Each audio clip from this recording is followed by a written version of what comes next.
Kada umesto osmeha suze i krv poteku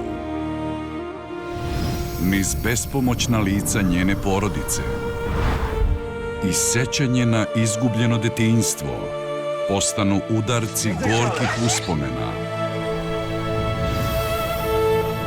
Kada večna ljubav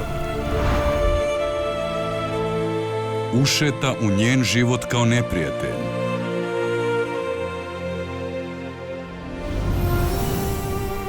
i slomljeno srce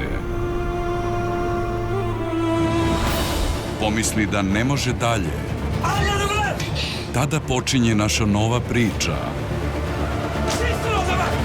Nemilosrdna priča. O onima koji mole za milost od 23. februara, radnim danima i subotom u 18:45 na Prvoj.